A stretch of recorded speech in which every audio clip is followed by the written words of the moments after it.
ಒಂದಾನೊಂದು ಊರಿತ್ತಂತೆ, ಊರಿಗೊಬ್ಬ ರಾಜನಂತೆ, ರಾಜಗೊಬ್ಬ ಮಂತ್ರಿಯಂತೆ, ಮಂತ್ರಿಗೊಬ್ಬ ಮಗಳಂತೆ, ಮಗಳಿಗೊಂದು ಗೊಂಬೆಯಂತೆ, ಗೊಂಬೆಗೊಂದು ಅಂಗಿಯಂತೆ, ಅಂಗಿಗೊಂದು ಗುಂಡಿಯಂತೆ, ಗುಂಡಿ ಕಿತ್ತು ಹೋಯ್ತಂತೆ. ದರ್ಜಿಯನ್ನು ಕರೆದರಂತೆ, ದರ್ಜಿ ಬಂದು ನೋಡಿದರಂತೆ, ಗುಂಡಿ ಬಲು ಹಳೆದಂತೆ, ಬೇರೆ ಗುಂಡಿ ತಂದನಂತೆ, ಅಂಗಿಗಿಟ್ಟು ಹೊಲಿದನಂತೆ, ಅಂಗಿ ಸರಿ ಆಯ್ತಂತೆ,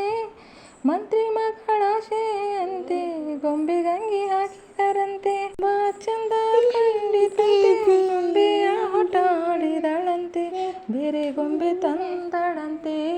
ಎರಡಕ್ಕೂ ಮದುವೆಯಂತೆ, ಊರಿನ ರಾಜ ಬರುವನಂತೆ,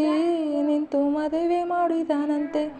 ನಾನು ನೀನು ಹೋಗೋಣಂತೆ, ಮದುವೆ ನೋಡಿ ಬರೋಣಂತೆ, ನಾನು ನೀನು ಹೋಗೋಣಂತೆ, ಮದುವೆ ನೋಡಿ ಬರೋಣಂತೆ.